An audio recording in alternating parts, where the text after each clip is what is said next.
সারাদিনে এত ইস্যু হয় যে সবকিছু নিয়ে কথা কওয়া সম্ভব হয় না, কিন্তু এটা নিয়ে কথা কইতেই হবে।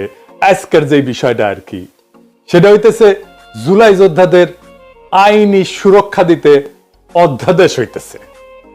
একদিন পরে ঘুম ভাঙিছে সবার। আসিফ নজরুল একদিন পরে অধ্যাদেশ বানাইতেছে। কামটা তো খুব ভালো হচ্ছে, তাই না? ভালো করিচ্ছে, তাই না? খুবই ভালো কাজ করছে। আসিফ নজরুল তো ভালো ছেলে, সন্ধ্যাবেলা হাত মুখ দিয়ে পড়তে বসে। হ্যাঁ, আসিফ নজরুল বাংলাদেশের মানুষদের দূর পাইছে, দূর পটাইতেছে, তাই আঙ্কারে হাতে লেমন চুস ধরাই দিচ্ছে। আসিফ নজরুল আর প্রফেসর ইউনূসের সরকার আঙ্কারে কিভাবে ধাপ্পা দিচ্ছে সেটা না বুঝে দেখি। আসেন আগে আসলে বুঝে দেখি অধ্যাদেশ আসলে কি। অধ্যাদেশ হইল সংসদ ছাড়া, জানে যখন সংসদ নাই তখন সরকার আর রাষ্ট্রপতির মাধ্যমে জারি করা একটা অস্থায়ী আইন। তার মানে এটা আইন, কিন্তু সংসদে পাস হয়নি, এবং এইটা এখন জারি করা হইতেছে জরুরি পরিস্থিতির জন্য, যেহেতু সংসদ নাই। আর একটু ভেঙে বলি, ধরেন সাধারণ আইন কিভাবে হয়। স্বাভাবিক নিয়মে এটা প্রস্তাব আসে, সংসদে আলোচনা হয়, ভোট হয়, পাস হয়, রাষ্ট্রপতি সাইন করে সম্মতি দেয়, আইন হয়ে গেল। এইটারে বলা হয় সংসদীয় আইন। কিন্তু তাইলে অধ্যাদেশ আসে কখন? যখন সংসদ বসেনি বা সংসদ ভেঙে গেছে, এখন অধিবেশন চলতেছে না, কিন্তু সরকারের দরকার আছে, এখনই আইন দরকার আছে, অপেক্ষা করা যাবে না। তখন মন্ত্রিসভার পরামর্শে রাষ্ট্রপতি অধ্যাদেশ জারি করে থাকে।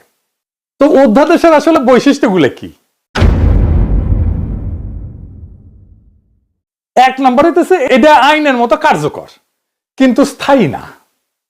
সংসদ বসলে সংসদে অধ্যাদেশকে আনতে হয়, তারপরে অনুমোদন নিতে হয়। অনুমোদন না পেলে অধ্যাদেশ বাতিল। মানে সংসদ কার্যকর না থাকলে, সংসদ না থাকলে রাষ্ট্র যেন অচল না হয়, সেজন্য অধ্যাদেশ, এই বিষয়টা জারি আছে। এখন ধরেন পরের সংসদ এটা পাশ করলো না অধ্যাদেশ আসিফ নজরুলের, তাহলে কি হবে? আসিফ নজরুলের কাছে উত্তর আছে? নাই। অধ্যাদেশ সংসদে পাশ হয় আইন হইলেও সংসদ চাইলে তো পরের দিনই নতুন আইন করে সেটা বাতিল করে দিতে পারে। এমনকি এই অধ্যাদেশ যেটা আসিফ নজরুল করতে যাচ্ছে সেটা আদালত এখনই বাতিল করে দিতে পারে। তার মানে এটার মূল্য শূন্য, জিরো। তাইলে আসিফ নজরুল কেন এ সাল করতেছে, সেটার উত্তর আমরা পরে পাবো। আসেন আগে বুঝে নেই যে আদৌ জুলাইয়ের জন্য দায় মুক্তি দেওয়া সম্ভব কিনা। এক কথায় দেওয়া সম্ভব না, এবং দেয়া যে সম্ভব না এটার কারণ আসিফ নজরুল, তার সাথে আছে ওয়াকার, তার সাথে আছে প্রফেসর ইউনূস নিজে, তার সাথে আছে ডাক্তার জাহেদ, তার সাথে আছে বিএনপি, তার সাথে আছে তারেক রহমান। এরা সবাই এই পরিস্থিতি ইচ্ছা করে তৈরি করছে। কেন? কারণ ঘোষিত বিপ্লব ছাড়া দায় মুক্তি সম্ভব না। দায় মুক্তি কোনো আইনি ব্যতিক্রম না, এটা একটা সার্বভৌম ঘোষণা। যে বিপ্লব ঘোষণা করতে পারে না সে দায় মুক্তি দাবি করার নৈতিক অধিকার, ক্ষমতা এটা কোনোটাই রাখে না। ওয়াল্টার বেনিয়ামিন বিপ্লবী সহিংসতা বনাম আইন রক্ষাকারী সহিংসতা, এইটা একটা কথা বলছিলেন। একদিকে লেখেন বিপ্লবী সহিংসতা, আর একদিকে হচ্ছে আইন রক্ষাকারী সহিংসতা। আইন তৈরি করে যে সহিংসতা আর আইন রক্ষা করে যে সহিংসতা, দুইটা এক না। উনি বলছেন ল প্রিজার্ভিং ভায়োলেন্স, যেটা পুরানো ব্যবস্থার ভিতরে থাকে, এবং ল মেকিং ভায়োলেন্স, যেটা নতুন ব্যবস্থার জন্ম দেয়। যে সহিংসতার নতুন আইন তৈরি করে না সেটা কেবল অপরাধ। 1971-এর স্বাধীনতা যুদ্ধ ছিল নতুন আইন তৈরি করার লড়াই। 1971-এর স্বাধীনতা যুদ্ধে আমরা যেটা করছি সেটা ল মেকিং ভায়োলেন্স, সেজন্য ওটা অপরাধ না। পুরানো বন্দোবস্ত রেখা সংগঠিত রাজনৈতিক সহিংসতা বৈধ হইতে পারে না, কারণ তা আইন ভাঙে, কিন্তু নতুন আইন সৃষ্টি করে না। স্মিথ বলছেন সার্বভৌম সেই যে ব্যতিক্রম ঘোষণা করতে পারে। ওনার একটা বিখ্যাত সূত্র ছিল, উনি বলছেন, ইংরেজিতে কইছেন, বাংলা হইতেছে সার্বভৌম সেই যে ব্যতিক্রম ঘোষণা করতে পারে। বিপ্লব মানে নিয়ম স্থগিত করা, পুরনো বৈধতা বাতিল করা, নতুন বৈধতা ঘোষণা করা। যে বিপ্লব পুরনো সংবিধান, পুরনো আদালত, পুরনো নৈতিক মানদণ্ড চালু রাখে, সে আদতে সার্বভৌম না। সার্বভৌম না হইলে দায় মুক্তি দেওয়ার ক্ষমতা থাকে না, বরং নিজেই ভবিষ্যৎ বিচারের অধীন হয়ে পড়ে। হান্না আরেন্ট বলছিলেন যে সহিংসতা একটা নতুন রাজনৈতিক সূচনা করতে পারে না, উনি বলছেন ফাউন্ডিং মোমেন্ট, এটা তৈরি করতে পারে না, সে সহিংসতা নিজেই নিজের বিরুদ্ধে সাক্ষ্য দেয়। সেই কারণে নতুন রাষ্ট্র গঠন করা ছাড়া সহিংসতা বিপ্লব না, এটা অপরাধ। তিনজনের কথা বললাম। বেনিয়ামিন বলছেন নতুন আইন না বানাইলে সহিংসতা অপরাধ। স্মিথ বলছে ব্যতিক্রম ঘোষণা না করলে সার্বভৌম নাশে। আর হান্না আরেন্ট বলছেন নতুন শুরু ছাড়া সহিংসতা ক্ষমতা না। শুধুমাত্র ঘোষিত চূড়ান্ত এবং নতুন শুরুর বিপ্লবী দায় মুক্তি তৈরি করে। পুরানো বন্দোবস্ত রেখা চালানো সহিংসতা আইনগতভাবে না, তাত্ত্বিকভাবেও অবৈধ। আমরা জুলাই বিপ্লবের পরে নতুন আইন বানাইছি, নতুন সংবিধান বানাইছি, বানাই নাই। ডাক্তার জাহেদ তো জান লড়াই দিল জুলাইকে অভ্যুত্থান বলে প্রতিষ্ঠা করার জন্য। বিপ্লব না, ছোটখাটো মানুষ পুতু পুতু করে কথা কয়, আর আমরা হইতেছি উগ্র। কিন্তু এদের ডাক্তার জাহেদের হইতেছে চিকনা বুদ্ধি, সামে এমন মাইর দেবে টেরি পাইবেন না, একদম খাইয়া ফেলবে আর কি। জাহেদ খান জুলাইকে অভ্যুত্থান বলে প্রতিষ্ঠা করার জন্য দেওয়ানা ছিল। অভ্যুত্থান যেটা, সেটা ক্ষমতা দখল করে, কিন্তু নতুন আইন, নতুন বৈধতা, নতুন সার্বভৌমত্ব তৈরি করে না। পুরনো সংবিধান, পুরনো আদালত, পুরনো রাষ্ট্রীয় কাঠামো চালু রাখে। তাই সহিংসতা যেটা, সেটা আইন ভাঙা হয়, আইনের নির্মাতা না। আমরা যেটা জুলাই করছি সেটা আমরা আইন ভাঙছি আইন নির্মাণ করার জন্য, কিন্তু আমাদের নতুন আইন নির্মাণ করতে দেয়নি এই জাহেদারা, এই আসিফ নজরুলেরা, এই প্রফেসর ইউনূসেরা। সেই কারণে এইটা ল ব্রেকিং ভায়োলেন্স হয়ে গেছে, ল মেকিং ভায়োলেন্স হয়নি। অভ্যুত্থানের সময় যে সহিংসতা হয় সেটা পরে অপরাধ হিসেবে বিচারযোগ্য থাকে। সেই কারণে ডাক্তার জাহেদরা 24-এর বর্ষা বিপ্লবকে বিপ্লব না বলে অভ্যুত্থান বলে প্রতিষ্ঠা করার জন্য দেওয়ানা হয়েছিল, যেন জুলাই বিপ্লবীদের পরে জবাই করা যায়। তার মানে এই জাহিদারা তাই চাইছে যা আওয়ামী লীগ চাইছে। আওয়ামী লীগ আর হাসিনা যে পুলিশ হত্যা আর সহিংসতার কথা বলে, জুলাই যোদ্ধাদের ফাঁসি দিতে চায়, তার তাত্ত্বিক ভিত্তি তৈরি করে দিচ্ছে এই জাহেদ, এই সামে সিকনে, এই সিকনা বুদ্ধির লোকটা। আপনাদের জিজ্ঞেস করা উচিত, তাকে ধরা উচিত, এই কাম কেন করছিলেন। মাহাদিরে যে পুলিশ ধরে, সে বৈধতা দিছে জাহেদ। দায় মুক্তি বাংলাদেশের ইতিহাসে একবারই হয়েছে, সেটা 1971-এর পরে। কারণ ওইখানে আমরা নতুন শুরু করতে পারছিলাম, ওইখানে লড়াইয়ের বিজয় ছিল আমাদের বৈধতা। এইখানে আমরা বিজয়ী হয়েছি, কিন্তু আমরা আমাদের বৈধতা তৈরি করতে পারিনি, নতুন শুরু করতে পারি নাই। সেই কারণে দায় মুক্তি দেওয়া সম্ভব হবে না, যতই বলুক আসিফ নজরুল। তাইলে আসেন, আসিফ নজরুল কেন এই অধ্যাদেশ করতে এত ব্যস্ত?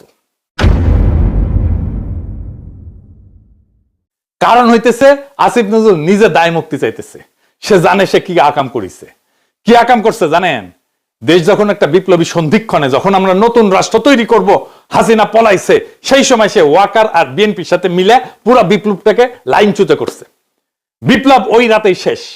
তারপরে ধৈরা ধৈরা বিপ্লবের সাথে সম্পর্কহীন বুড়াগুলাকে উপদেষ্টা বানাইছে, সংবিধান সমুন্নত রাখছে, ওয়াকারকে রাখছে, চুপ্পু করে রাখছে।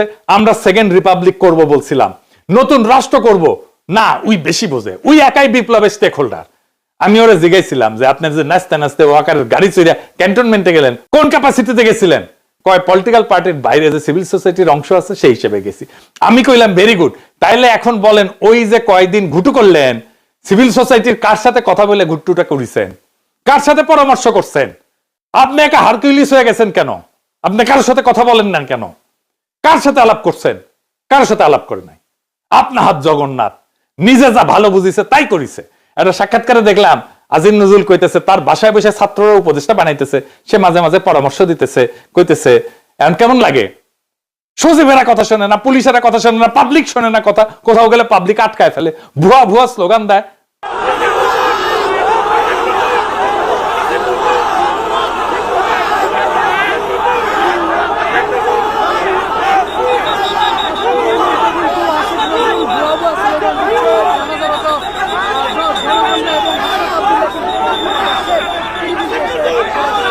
খুব মজা না? হ্যাঁ, এখন তো এগুলো শুনিচ্ছেন, এরপরে পাবলিক থাপড়াবে ধরে রাস্তায়, রাস্তার থাপড়াবে। ওই সময়টাতে ঠিক হয়েছে সংবিধান সমুন্নত রাখতে হবে। ওই যখন ঘুটু করিচ্ছে, সংবিধান সমুন্নত রাখলে 2024-এর লড়াই, বিপ্লব, বিপ্লবী সহিংসতা সব অবৈধ হয়ে যায়। বৈধ হয় হাসিনার খুন করা, ছাত্রলীগের গুন্ডামি, পুলিশের গুলি, সব বৈধ হয়ে যায়। কারণ সরকারের বিরুদ্ধে বিদ্রোহ তারা নিয়ন্ত্রণ করতেছে। এই কাজ করছে আসিফ নজরুল, এই কাজ করছে জাহেদ, এই কাজ করছে বিএনপি, এই কাজ করছে তারেক রহমান, এই কাজ করছে প্রফেসর ইউনূস। নিজে আইনের লোক হইয়া আসিফ নজরুল ওই 3 দিনে ছাত্রদের সাথে বৈশা উপদেষ্টা পরিষদ বানাইতেছে, আর ওই প্রসেসের মধ্যে দিয়ে ওই ছাত্রদেরই মৃত্যু পরোয়ানা লিখতেছে আসিফ নজরুল। এখন অধ্যাদেশ বানায় লেবেন চুজ ধরাই দিতেছে। এই অধ্যাদেশ বালটা করবে। 1975-এ যারা সোহরাওয়ার্দীর বডিগার্ডের ফুটা করেছিল, তাদের জন্য সংবিধানে ইনডেমনিটি দেওয়া হয়েছিল, কাম হয় নাই। 1975-এর ওই বিপ্লবী ঘটনার পরে যেই দল বিএনপি ক্ষমতায় আসছে তারাই কর্নেল ফারুক, বজলুল হুদাকে, শাহরিয়ারকে তুলে দিচ্ছে আওয়ামী লীগের হাতে যেন ফাঁসি দিতে পারে আওয়ামী লীগ তাতে জেলে ভরে, রায় হয় নিম্ন আদালতে, আপিল চলতেছিল। খালেদা জিয়ার আমলে খালেদা জিয়ার সরকার এদের সবাই ছেড়ে দিতে পারতো, আইনসঙ্গত ভাবে ছেড়ে দিতে পারতো আপিল নিষ্পত্তি করে। কিভাবে জানেন? আসেন একটু বুঝে দেখি। আদালত রায় দিছিল ফায়ারিং স্কোয়াডে মৃত্যুদণ্ড। বাংলাদেশের সিভিল আদালতে ফায়ারিং স্কোয়াডে মৃত্যুদণ্ডের বিধানই নাই। রাষ্ট্র বা আদালত যদি এমন কোন পদ্ধতিতে মৃত্যুদণ্ড কার্যকর করে যেটা কোনো বিধানে নাই, আইনে নাই, যে পদ্ধতিটা আইনে লেখা নাই, তাহলে এটা টেকনিক্যাল ভুল বা কাগজপত্রের গলদ হিসাবে থাকে না। এইটা তখন সংবিধান ভাঙার বিষয় হয়ে যায়। কারণ বাংলাদেশের সংবিধান বলছে মানুষকে শাস্তি দিতে হইলে সেটা আইনের ভেতর থেকে দিতে হবে, আর্টিকেল 31। আর মানুষের জীবন কেড়ে নেওয়া যাবে শুধুমাত্র আইনসম্মত প্রক্রিয়ায়, আর্টিকেল 32। এই সীমা লঙ্ঘন করলে দুইটা কথা পরিষ্কারভাবে বলা যায়, মানে বিচারটা সংবিধানের চোখে বৈধ থাকে না। রাষ্ট্র নিজেই আইনের সীমা পাড়ায় গেছে, আইন যে ক্ষমতা দেয়নি সেই কাজ রাষ্ট্র করছে, এটা করতে পারে না। আইনের বাইরে যায় মৃত্যুদণ্ডের এমন কোন পদ্ধতিতে মৃত্যুদণ্ডের আদেশ দেওয়া মানে এটা শুধু ভুল না, এটা রাষ্ট্রের অবৈধ কাজ, আদালতের অবৈধ কাজ। খালেদা জিয়ার সরকার কিছুই করে নাই, আপিলের কাজ বন্ধ করে রাখিছিল। হাসিনা এসে চামে সবাই ফাঁসি দিয়ে দিছে। এই হাসিনা পলানোর পরেও প্ল্যান ছিল এইটাই যে বিএনপি আর ওয়াকার চামে তুলে দিবে জুলাই বিপ্লবীদের আওয়ামী লীগের হাতে। বিএনপির প্ল্যান এখন প্রকাশ্য, তারা আওয়ামী লীগকে ফিরায় আনতে চায়। আমি বেনে বেনে করছি না, আমি প্রমাণ দিতেছি। দেখেন হিন্দু সম্প্রদায়কে দিয়ে কি বলানো হইতেছে। আমি কিন্তু আমার জন্মগতভাবে আমি বিএনপি ছিলাম, বুঝছেন। আমি মাও কমিশন আমলে বিএনপি কমিশনার মেম্বার ছিলাম 3 বার। এখন দেশে আসছি ডক্টর করে, কিন্তু এখন আমি মা বোনকে বলছি নিজের ইজ্জত যদি রক্ষা করতে চান আপনারা সবাই বিএনপি কে ভোট দিন। বিএনপি বলে কেউ অবহেলা করবেন না, কেন এখন আওয়ামী লীগ নেই। এটাই বলছি, যেটা আমাদের মাতৃ জন্মের কথা। মা বোনরা বলছে যে আওয়ামী লীগকে ভোট দিও, বিএনপি কে দিও না। কিন্তু এখন বর্তমান আমরা আছি এখন বিএনপির হাতে, আমাদের আওয়ামী লীগ নাই। তোমরা সবাই নিজের ইজ্জত যদি বাঁচাতে চাও, নিজের একটা মেয়ে যদি বড় হয় মা বাবার বয় থাকে, কিন্তু এখন বয় নেই। আর এখানে সবাই, এখানে আমাদের মা বাবা এরা সবাই, এদেরকে চিনেন। যদি দূরের মানুষ হতো তাহলে বয় ছিল, এরা দূরের মানুষ নেই, এখানে আমাদের দেশের মানুষ। কোনো যদি ক্ষতি হয়, কিছু হয়, আপনাদের ওদেরকে ডাকতে পারবেন। আমরা এখানের মানুষ সবাই, এখানে সবাই একজোট হয়ে 12 তারিখ ভোট দিবেন। সবাই ভোটের জন্য যাবেন, কিন্তু অনেকজন বলে বিএনপি কে ভোট দেবো না, যাবো না। না, এটা মনে করবেন না। বিএনপি কে দিলে মনে করবেন কোনোদিন আবার আওয়ামী লীগের হাতে যেতে পারবেন আপনারা। বিএনপি কে চান, কিন্তু অন্য দল দেখবেন, কিন্তু নিজের হাতে নিজে কপালে হাত মারবেন। এখানে বিএনপি ছাড়া আর কোনো উপায় আমাদের নাই।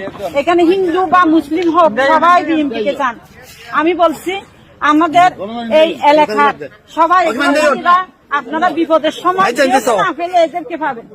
এরা এখানে কাছের লোক, এরা দূরের নাই, কেউ হারিয়ে যেতে পারবেন এখান থেকে, আমাদের হাত থেকে, কেন এগুলো আমাদের দেশের লোক। তাই আমি বলছি মা বোনকে, এখানে মহিলা হইয়ে বা পুরুষ হইয়ে ওই বিএনপি কে দেবো না, এই কথা আর বলিয়েন না। কেন আমরা এখন একটাই দল, বাংলাদেশে একটাই দল আছে, ওইটাই কোনো দল না, এটা নিজেরাই দল করছে, যে এটাকে কেউ সমর্থন দেবে না ওই দলকে। আমরাই এখন হচ্ছি যে কি সবাই বলো বিএনপি কে চাই, ভোট চাই, ধানের শীষে ভোট দেবে, এটাই আমরা চাই। আমাদের ধানের শীষে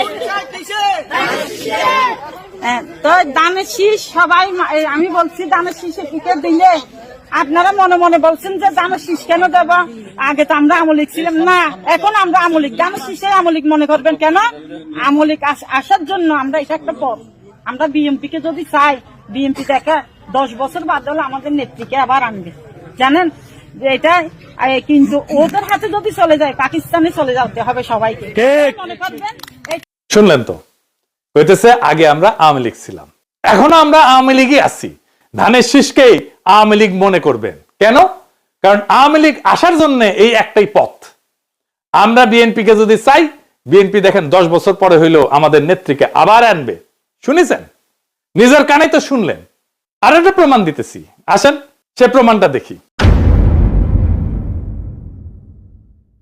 এই যে সংসদ নির্বাচন হইতেছে, এখানে এমপি কে ভোট দেওয়া ছাড়া একটা গণভোট হবে। সে গণভোট হবে বিএনপি কিন্তু ঘরের মধ্যে এইগুলা স্বীকার করে এসেছে গণভোটে যে সমস্ত জিনিস থাকবে। এই গণভোটে হ্যাঁ বা না ভোট দিতে হবে। হ্যাঁ ভোট দিলে কি কি পাবেন? আপনি 12টা জিনিস পাবেন। 12টা কিভাবে আগামী রাষ্ট্র চলবে সেটা ঠিক করতে পারবেন। কি কি সেটা একটা একটা করে বুঝে দেখি, শুনেন মন দিয়া। আপনি কি এমন একটা বাংলাদেশ চান যেখানে তত্ত্বাবধায়ক সরকার, নির্বাচন কমিশন, সরকারি কর্ম কমিশন মানে যেটাকে পিএসসি বলা হয়, এটা গঠনে সরকারি দল এবং বিরোধী দল একত্রে কাজ করবে? সুন্দর কথা না? 2 নাম্বার, সরকারি দল ইচ্ছা মতো সংবিধান সংশোধন করতে পারবে না। সুন্দর না কথাটা? 3 নাম্বার, সংবিধানের গুরুত্বপূর্ণ পরিবর্তনের ক্ষেত্রে গণভোটের বিধান চালু হবে। সুন্দর না? আমরা সবাই মিলে ভোট দিয়ে ঠিক করব। 4 নাম্বার, বিরোধী দল থেকে ডেপুটি স্পিকার এবং গুরুত্বপূর্ণ সংসদীয় কমিটি সমূহের সভাপতি নির্বাচিত হবেন বিরোধী দল থেকে। সুন্দর না? যত মেয়াদী হোক কেউ সর্বোচ্চ 10 বছরের বেশি প্রধানমন্ত্রী থাকতে পারবে না। সংসদের নারীর প্রতিনিধিত্ব পর্যায়ক্রমে বাড়বে। ক্ষমতার ভারসাম্য প্রতিষ্ঠার জন্য পার্লামেন্টে একটা উচ্চ কক্ষ গঠিত হবে। দেশের বিচার ব্যবস্থা স্বাধীনভাবে কাজ করবে। সুন্দর কথা না? আপনার মৌলিক অধিকারের সংখ্যা বাড়বে। কি রকম একটা মৌলিক অধিকার হইতেছে ইন্টারনেট সেবা কখনো বন্ধ করা যাবে না, এটাকে মৌলিক অধিকার হিসেবে ঘোষণা দিবে। তার হাসিনা এটা বন্ধ করে দিছিল। দণ্ডপ্রাপ্ত অপরাধীকে রাষ্ট্রপতি ইচ্ছা মতো ক্ষমা করতে পারবে না। ফাঁসি দিলেও তো ক্ষমা করে দেয়, জেল দিলেও ক্ষমা করে দেয়। রাষ্ট্রপতি এবং প্রধানমন্ত্রী ক্ষমতার মধ্যে ভারসাম্য থাকবে। রাষ্ট্রভাষা বাংলার মর্যাদার পাশাপাশি অন্যান্য জাতিগোষ্ঠীর ভাষাও সাংবিধানিকভাবে স্বীকৃত হবে। সব সুন্দর কথা না? 12টা কথা। হ্যাঁ ভোট দিলে সবগুলা পাবেন, এই যতগুলো আছে সবগুলো। না ভোট দিলে কিছুই পাবেন। কিন্তু বিএনপি কি বলতেছে দেখেন, বিএনপি কি বলতেছে, জনগণকে কি বলতেছে শোনেন, নিজের কানে শোনেন। এখানে আরেকটা ব্যালট হবে হা এবং না। আপনারা এটা গণভোট হয়েছেন না? এটা গণভোট। গণভোট হবে হা এবং না। যদি আপনারা যারা আওয়ামী লীগ করেন, যারা অন্যান্য দল করেন, তাদের তাদের জ্ঞাতার্থে সুবিধার্থে আমি জানাচ্ছি, যদি হা জয়যুক্ত হয় কোনো ক্রমে, সারা দেশে যদি হা জয়যুক্ত করা মানে ভোটে জয়যুক্ত হয়, তাহলে এদেশের স্বাধীনতার পরে 72-এ যে একটা সংবিধান ছিল, শেখ মুজিবুর সাহেব করেছিল, ডক্টর কামালের হাতে লেখা, এই সংবিধান টোটাল ডাউমিট করে দেবো, মানে মুছে ফেলবো। স্বাধীনতার যে আছে 71 সালে যে যুদ্ধটা হয়েছিল, এই যুদ্ধটা 71 সালের কোন ঘটনায় বাংলাদেশে আর থাকবে না। আপনার ইয়ের মধ্যে যে সংস্কার করতে চাইতেছে, যে সংস্কারের জন্য হানা বুট হইতেছে, এদের মধ্যে লেখা আছে 71 সালকে বাদ দিয়ে 24-এ যে ইটা হয়েছে, গণঅভ্যুত্থানটা হয়েছে, 71 জায়গাটা নিবে 24 সাল। কেন নিবে? এটা একটা কারণ আছে, জামাত ইসলামের একটা কারণ আছে। জামাত ইসলাম 71 সালে দেশের স্বাধীনতা চায় না, এদেশে বাংলাদেশের স্বাধীন হোক, বাংলাদেশ স্বাধীন হোক, জামাত ইসলাম কিন্তু এটা চাই নাই। যারা আওয়ামী লীগ করেন তারা একটু খেয়াল করে শোনেন। যদি হা জয়যুক্ত হয় তাহলে আওয়ামী লীগ কিন্তু এখন মানে কি জানি প্রজ্ঞাপনের মাধ্যমে আপনার স্থগিত হয়েছে, আওয়ামী লীগ নির্বাচনে অংশগ্রহণ করতে পারবে না। যদি হা জয়যুক্ত হয় তাহলে আওয়ামী লীগ একবারে আর কোনো মিটিং টিটিং হবে না, মিটিং টিটিং সংসদে কোথাও উঠবে না। ওই হার মধ্যে এই লেখা আছে আওয়ামী লীগ নিষিদ্ধ। এই যে 24 সালে গণহত্যার জন্য আওয়ামী লীগ কিন্তু নিষিদ্ধ হয়ে যাবে আপনাদের ভোটেই। যদি হাতে ভোট দেন, হাতে ভোট দিলে আপনার 16 ডিসেম্বর থাকবে না, 26 মার্চ থাকবে না। আপনার 71 সালে যে যুদ্ধ করতে মা বোনেরা ইজ্জত দিচ্ছে, 30 লক্ষ মা বোনের ইজ্জত দিচ্ছে, এটা থাকবে না। অর্থাৎ আপনারা যারা আওয়ামী লীগ করেন দয়া করে আপনারা না ভোটের জন্য হলো, আওয়ামী লীগেরও তো আমরা আসলে বিএনপি হইতেছে উদারপন্থী রাজনৈতিক দল। আমরা বিএনপি চাচ্ছি সকল দল মিলে একটা দেশে নির্বাচন হোক, সকল এবার না হোক, সামনে যেন সকল দল একটা নির্বাচন অংশগ্রহণ, 5 বছর পরে যে সকল দল নির্বাচন অংশগ্রহণ করতে পারে। আপনারা আপনাদের যারা আওয়ামী লীগ করেন আপনাদের দল রক্ষা করার জন্য আপনাদের কেন্দ্রে যাইতে হবে, ঠিক আছে? আপনাদের কেন্দ্রে যাইতে হবে, আপনাদের দল রক্ষা করার জন্য, না ভোট দেওয়ার জন্য, হইলে সার্বভৌমত্ব দেশ রক্ষা করার জন্য 71-কে ফিরিয়ে, মানে 71 যেভাবে আছে স্বাধীনতা যুদ্ধটার ইতিহাস আছে, এই ইতিহাসটা রক্ষার জন্য হইলেও যারা না ভোট দিবেন, যারা আওয়ামী লীগ করেন, আপনাদের কেন্দ্রে অবশ্যই যেতে হবে।